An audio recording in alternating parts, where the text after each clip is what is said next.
Di balik senyuman formal dan seragam rapi, ada tatapan-tatapan yang menyimpan rahasia. Tidak ada yang curiga bahwa ruang guru itu pernah menjadi saksi bisu percakapan paling menggoda antara kepala sekolah dan seorang guru honorer baru. Karena cinta yang lahir diam-diam seringkali tumbuh di tempat yang salah, tapi terasa paling benar. Pak Haryo Wibowo, Kepala Sekolah SMA Negeri di Surabaya, usia 48 tahun, wibawa tinggi, berpenampilan rapi dan tenang. Sudah menikah, punya 2 anak kuliah, dikenal tegas dan disiplin, tapi diam-diam menyimpan sisi lembut dan penuh kerinduan yang tak terpenuhi. Bu Citra Ayuning Tias, guru honorer Bahasa Indonesia, usia 27 tahun, lulusan baru yang idealis, cantik sederhana dengan mata tajam dan suara lembut. Berasal dari Sidoarjo, bersemangat ingin mengabdi di dunia pendidikan, tapi sering merasa terpinggirkan sebagai guru tidak tetap. Hari itu, hujan turun deras membasahi halaman sekolah. Bu Citra sedang mengetik RPP sendirian di ruang guru. Semua guru sudah pulang. Pak Haryo yang biasa lembur di ruangannya, tak sengaja lewat dan melihat lampu di ruang guru masih menyala. "Masih kerja, Bu Citra?" tanyanya sambil mengetuk pintu kaca. "Belum selesai, Pak. Ini tinggal sedikit," jawab Citra sambil tersenyum sopan. Tapi sorot matanya sejenak bertabrakan dengan mata Pak Haryo, dan disitulah sesuatu mulai retak. Seminggu kemudian, setelah beberapa interaksi kecil, mulai dari tanya jawab soal metode mengajar, hingga ngobrol tentang puisi Chairil Anwar, mereka mulai merasa terhubung. Bukan hanya secara profesional, tapi lebih dalam. Ada perhatian kecil dari Pak Haryo yang tak biasa, membawakan teh hangat, menanyakan kabar lewat pesan singkat, hingga mulai memuji gaya mengajar Bu Citra yang berbeda dari yang lain. Suatu sore, ketika Citra hendak pulang, gerimis kembali turun. Pak Haryo menawarkan tumpangan. "Ndak usah sungkan, saya lewat Margorejo juga kok," katanya. Di dalam mobil, radio menyala pelan. Citra merasa jantungnya berdetak tidak karuan. Wangi parfum Pak Haryo, cara ia bicara dengan nada pelan tapi dalam, membuat suasana jadi samar antara formalitas dan ketertarikan. Apa Bu Citra pernah merasa ingin lari dari semua aturan yang membelenggu? Tanya Pak Haryo tiba-tiba, masih menatap ke depan. Citra terdiam. Lalu menjawab lirih, "Saya pikir kadang perasaan ndak bisa milih tempat tumbuhnya, Pak." Sejak hari itu, hubungan mereka makin intens. Setiap hari terasa seperti bermain api, berbahaya tapi hangat. Ada kode-kode di WhatsApp, tatapan diam-diam saat rapat, dan pertemuan singkat di perpustakaan belakang yang sepi. Mereka tahu ini salah, tapi di tengah tekanan hidup, status sosial, dan rutinitas yang melelahkan, mereka menemukan sedikit surga di mata satu sama lain.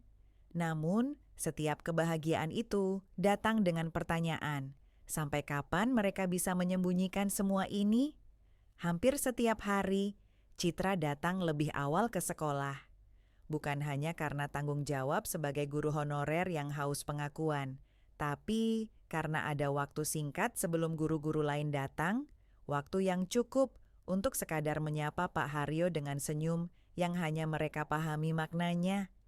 Pagi itu, langit mendung, seperti biasa, tapi suasana hati Citra jauh dari kelabu. Di mejanya, ada secarik kertas kecil terselip di bawah map. Tulisan tangan Pak Haryo, jelas dan tegas. "Perpustakaan jam 11, ada yang ingin saya bicarakan."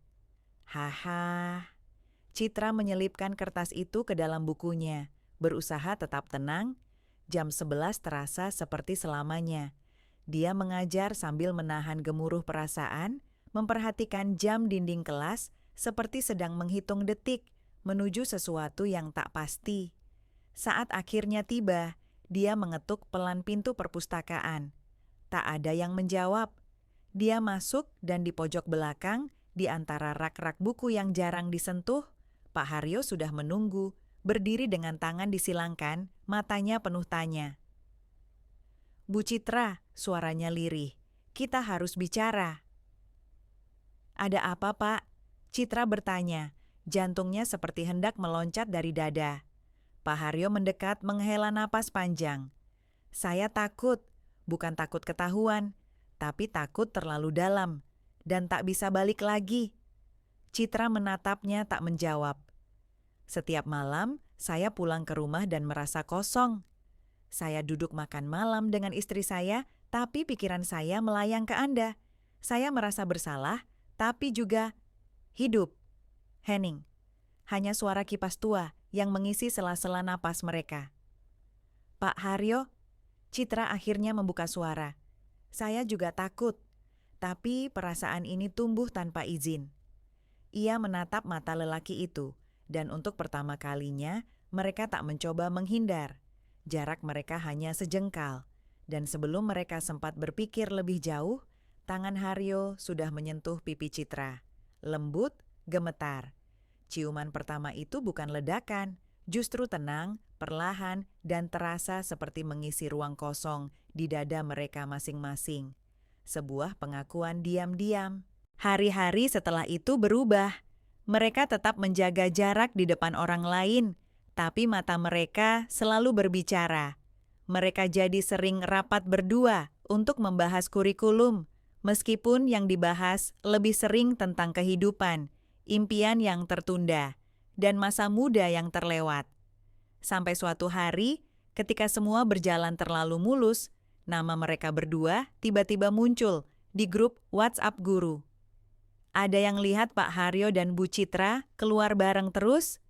Disusul emoji mata melirik dan tawa yang setengah bercanda, setengah menyelidik. Citra merasa seluruh dadanya tercekat saat membaca itu. Ia mencoba tak membalas, tapi notifikasi terus berdatangan. Dan malamnya, pesan dari Haryo masuk. Kita sudah terlalu dekat ke tepi jurang, tapi aku juga tak bisa mundur.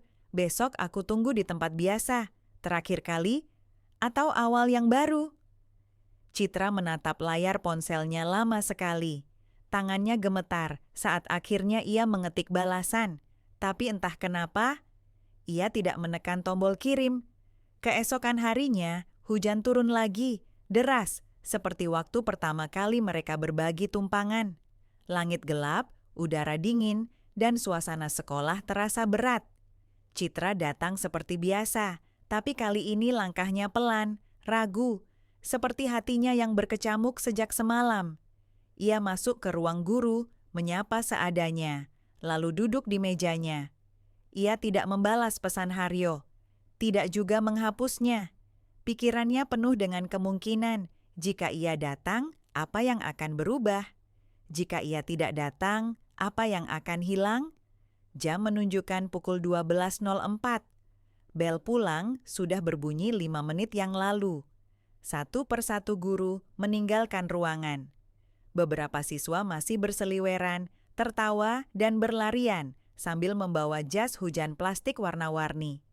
Dengan napas berat, Citra berdiri, mengambil tasnya. Lalu melangkah keluar, melewati lorong yang mulai lengang, menuruni tangga, menuju perpustakaan. Pintu perpustakaan terbuka sedikit, ia mendorongnya pelan. Di dalam, lampu rak belakang menyala. Haryo berdiri membelakangi pintu, memegang sebuah buku tua, tapi jelas ia tak sedang membaca. Citra masuk dan menutup pintu. Bunyi klik pelan membuat Haryo menoleh. Tatapan mereka bertemu.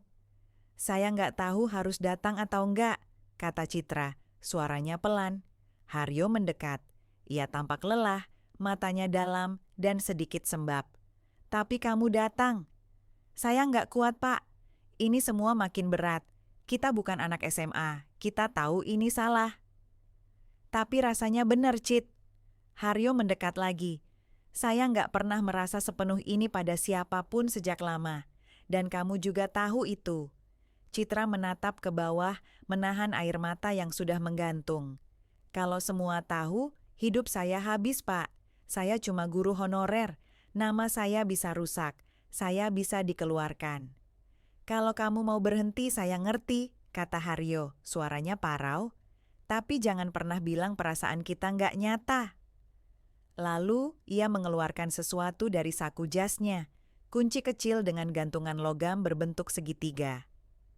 Ada rumah kecil peninggalan orang tua saya di daerah Gunung Anyar. Sudah lama kosong. Kalau kamu mau, kita bisa pergi. Bukan untuk kabur, tapi untuk mulai ulang. Citra menatap kunci itu. Tangannya gemetar. Ia tahu tawaran itu bukan sekadar rumah. Itu jalan keluar, tapi juga mungkin jalan menuju kehancuran yang lebih besar. Dan dalam hening, hanya suara hujan di atap yang terdengar, bersahutan dengan detak jantung yang makin tidak karuan. Citra mengambil napas dalam. Tangannya terulur perlahan, dan ia mengambil kunci itu. Malam itu, Citra tidak bisa tidur. Matanya terbuka lebar, menatap langit-langit kamarnya yang gelap. Pikiran-pikirannya berputar tanpa henti. Setiap detik terasa seperti beban yang semakin berat.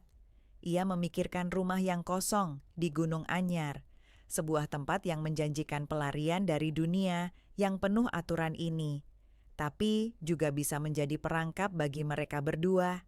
Pagi hari, saat matahari baru saja memancarkan sinarnya yang lembut, Citra sudah berdiri di depan kaca, menatap dirinya sendiri. Ia memakai jaket panjang, seolah menutupi perasaan yang sedang tumbuh di dalam hatinya. Tanpa berpikir panjang, ia keluar dari rumah kos, membawa tas kecil dan kunci yang diberikan Haryo. Tiba di sekolah, Haryo sudah menunggunya di depan mobil. Mata mereka bertemu, dan tak ada kata-kata yang perlu diucapkan. Mereka hanya saling memandang dalam diam, menyadari bahwa keputusan yang telah mereka buat semalam kini tidak bisa lagi ditarik kembali. Mobil melaju perlahan, menyusuri jalanan Surabaya yang mulai padat. Tak ada percakapan antara mereka, hanya suara radio yang sesekali mengisi keheningan dan suara detakan hati Citra yang semakin keras. Sesampainya di daerah Gunung Anyar, suasana terasa lebih sepi dan sunyi. Mobil berhenti di depan sebuah rumah tua, dikelilingi pepohonan rindang yang tampak seolah telah lama tidak terurus. "Ini rumah orang tua saya," ujar Haryo dengan suara serak, seolah masih ada sesuatu yang belum ia ungkapkan. "Tempat ini bisa jadi milik kita, kalau kamu mau." Citra melangkah keluar dari mobil, menghirup udara segar pegunungan yang berbeda jauh dari hiruk-pikuk kota. Begitu mereka melangkah masuk ke dalam rumah, terasa sekali bahwa tempat ini bukan hanya rumah, tapi juga saksi dari banyak cerita yang belum terungkap. Haryo membawa Citra ke ruang tamu yang luas, dengan jendela besar yang menghadap ke kebun belakang. Mereka duduk diam, tidak berbicara. Sesaat hanya ada suara angin yang berdesir di luar. Citra menatap Haryo, dan ia bisa melihat betapa pria itu begitu berbeda dari sosok yang selama ini ia kenal di sekolah. Di sini, di dalam ruang sepi ini, ia merasa mereka lebih nyata, lebih bebas, meskipun mereka tahu konsekuensinya. "Apa yang kita lakukan ini benar?" Citra bertanya dengan suara pelan. Matanya mencari jawaban dalam tatapan Haryo. "Aku nggak tahu," jawab Haryo, menghela napas. "Tapi aku ingin kita mencoba. Aku ingin kita punya kesempatan untuk hidup tanpa rasa bersalah." Citra menunduk, merenung, semua perasaan yang ada di dalam dirinya, rindu, takut, bingung, terasa bercampur aduk. Tapi satu hal yang pasti, ia tidak bisa lagi mundur. Cinta ini, meskipun terlarang, sudah terlalu dalam mengakar. Tak lama kemudian, Haryo berdiri dan mendekat. Tangan mereka bertemu, dan tanpa berkata-kata, mereka berpelukan. Di dalam pelukan itu, Citra merasa ada yang berubah. Sesuatu yang tidak bisa dipahami dengan logika, namun sangat nyata di dalam hatinya. Ini bukan akhir. Ini adalah permulaan dari perjalanan yang tak bisa mereka balikan. Mereka hanya bisa maju, apapun yang menunggu di depan. Hari-hari setelah itu menjadi serba kabur. Citra dan Haryo seakan terjebak dalam dunia mereka sendiri, sebuah dunia yang terpisah dari realitas. Meskipun mereka tahu, semakin dalam mereka terjerat, semakin sulit untuk keluar. Namun, mereka terus melangkah, seperti dua orang yang terlena dalam kebersamaan yang penuh rahasia. Setiap akhir pekan, mereka bertemu di rumah itu. Haryo mulai mengurus sedikit-sedikit rumah tua itu, membersihkan taman, dan mengecat ulang dinding yang mulai pudar. Citra, di sisi lain, mulai menuliskan puisi-puisi di buku catatannya yang sering ia bawa, mencari cara untuk mengekspresikan perasaannya yang semakin sulit dibendung. Mereka berbicara lebih banyak tentang masa depan, tentang apa yang bisa terjadi jika orang-orang tahu tentang hubungan mereka. Tapi, setiap kali mereka berbicara tentang kemungkinan itu, suasana langsung berubah tegang. Haryo lebih sering mengalihkan pembicaraan dengan bertanya tentang hal-hal kecil, tentang pekerjaan Citra, atau tentang kenangan masa kecil mereka. Ia tahu, semakin banyak mereka bicara tentang konsekuensinya, semakin dekat mereka dengan kenyataan pahit yang tak bisa dihindari. Satu malam, setelah makan malam sederhana di rumah itu, Citra duduk di beranda belakang, menatap langit malam yang cerah. Haryo duduk di sampingnya, diam, hanya suara jangkrik dan angin malam yang terdengar. "Apa kita sudah cukup siap untuk semuanya, Pak?" Citra bertanya tanpa menoleh. Haryo menghela napas, lalu menjawab dengan lembut. "Aku tak tahu, Cit, tapi aku tak ingin menyesal. Aku sudah lama hidup dalam kebohongan. Mungkin ini saatnya untuk jujur pada diri sendiri." Citra menoleh, mencari jawaban di mata Haryo. Ia tahu, apapun yang mereka pilih, akan ada banyak yang harus dikorbankan. Kehidupan yang biasa, pekerjaan yang aman, semuanya bisa hilang begitu saja. Kalau orang tahu, kalau semuanya terbongkar, suara Citra bergetar, apa yang akan terjadi pada kita? Haryo menatapnya dalam-dalam, lalu menggenggam tangan Citra dengan lembut. "Kita akan hadapi itu bersama, Cit. Kita tak sendirian. Aku janji." Malam itu, mereka berpelukan lagi, menyadari bahwa apapun yang terjadi, mereka sudah terikat, terlalu dalam untuk keluar.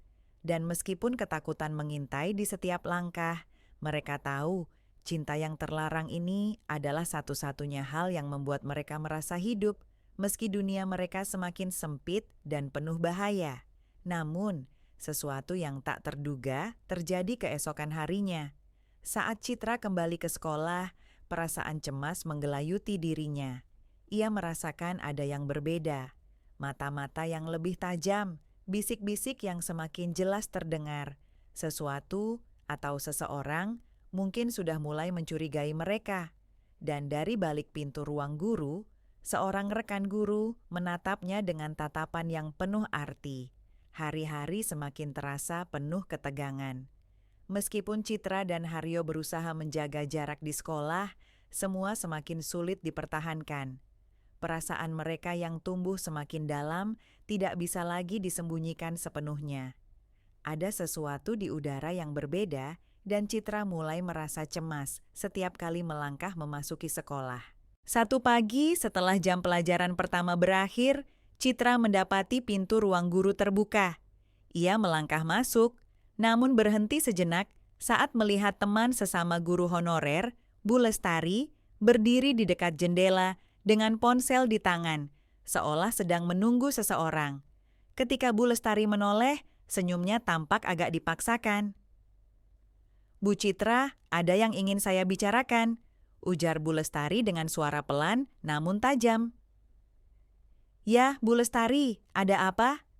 Citra bertanya dengan nada hati-hati, meskipun ia sudah merasakan adanya ancaman di udara. "Jangan coba-coba berpikir saya tidak tahu apa yang sedang terjadi," Bu Lestari menyatakan. Matanya menatap tajam ke arah Citra. "Saya melihat kalian berdua, Pak Haryo dan kamu, keluar bareng lagi kemarin. Jangan pikir semua orang buta." Citra merasa darahnya langsung berdesir. Ia mencoba tetap tenang, meskipun hatinya berdebar kencang. "Saya tidak tahu apa yang Anda maksud, Bu Lestari," jawabnya, berusaha menyembunyikan kekhawatirannya. Pak Haryo hanya memberikan tumpangan karena hujan. Tumpangan, jangan bodoh Bu Citra, saya melihat apa yang saya lihat, kata Bu Lestari, kini melangkah mendekat. Dan saya pikir kalian tidak ingin orang lain tahu, kan? Kalau saya memberitahu, semuanya bisa hancur. Citra merasa tubuhnya lemas. Semua yang telah mereka bangun dalam diam kini berada di ujung jurang.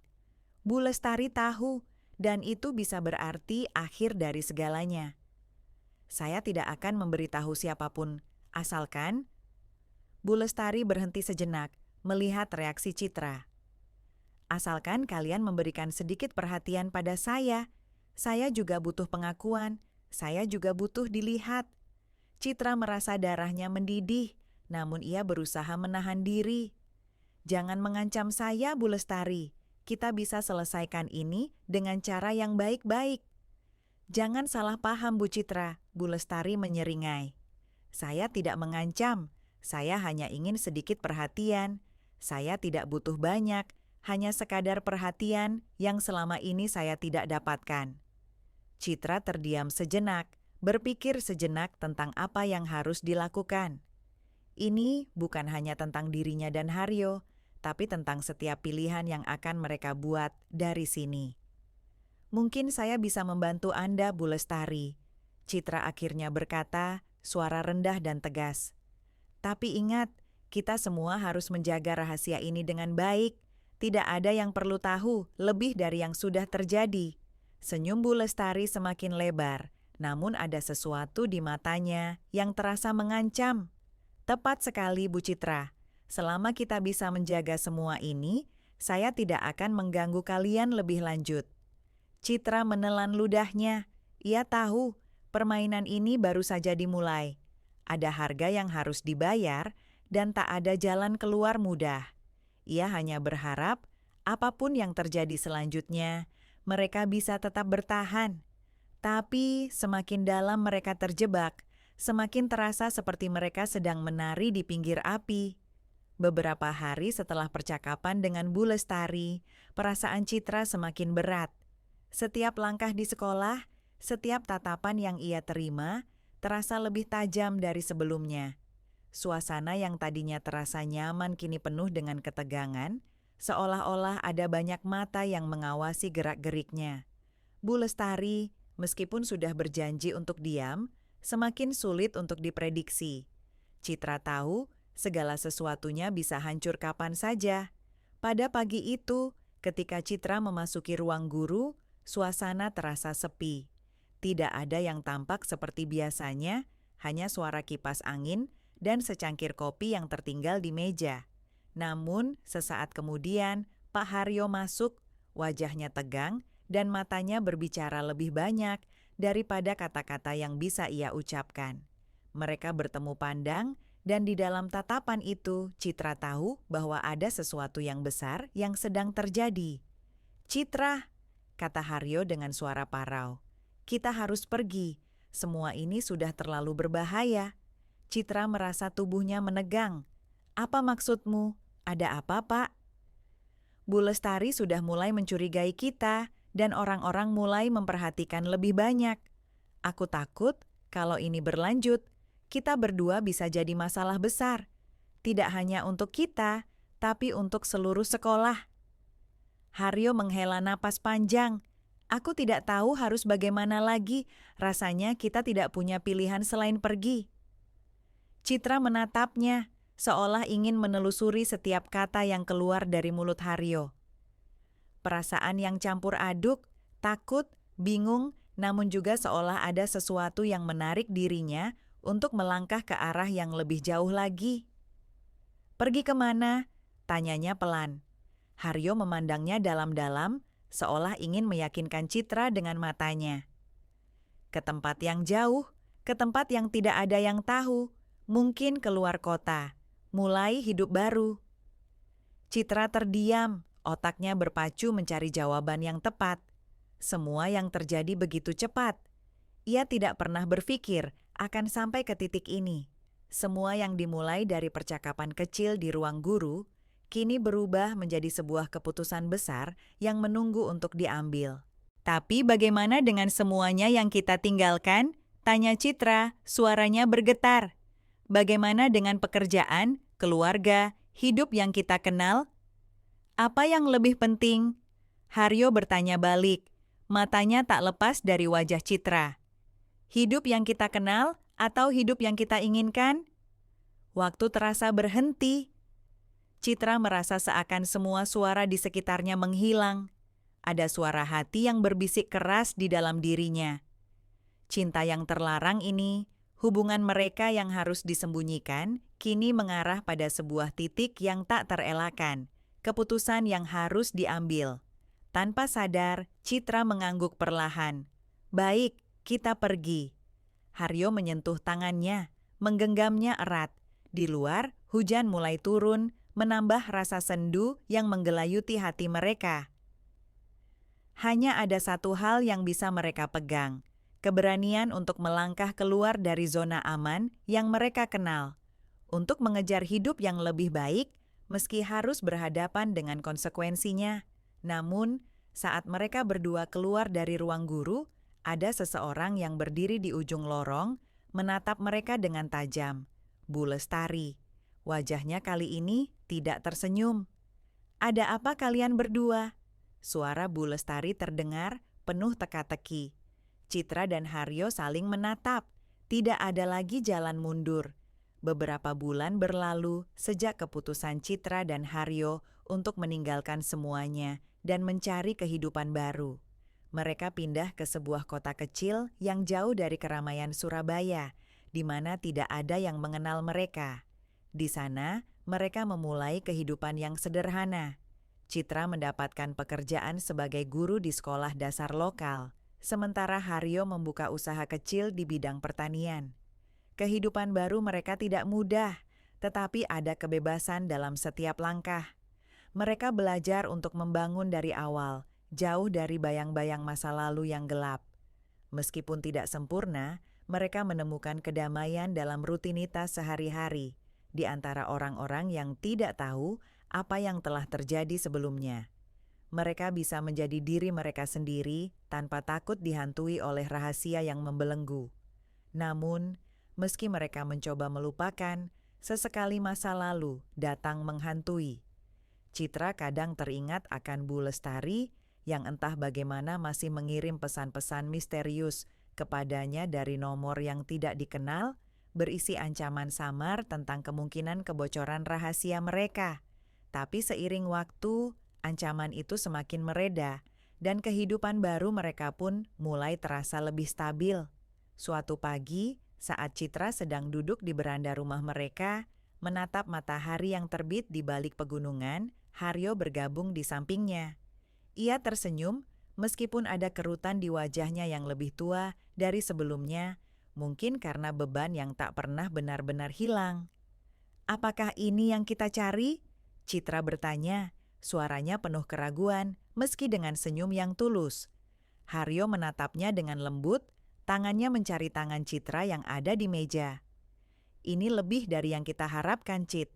Kita tidak tahu bagaimana masa depan akan berjalan, tapi kita punya satu sama lain. Itu sudah lebih dari cukup." Citra tersenyum.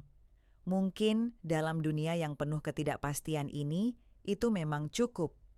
Cinta yang terlarang, meski penuh resiko dan pengorbanan, telah membawa mereka ke tempat yang tidak mereka duga, ke tempat di mana mereka bisa memulai ulang. Dan meskipun bayang-bayang masa lalu terkadang masih melintas, mereka tahu bahwa mereka kini punya kekuatan untuk menghadapinya bersama. Karena terkadang kebebasan bukan hanya tentang meninggalkan sesuatu yang lama, tetapi tentang memilih untuk membangun sesuatu yang baru, sesuatu yang lebih berani, lebih nyata, dan lebih mereka.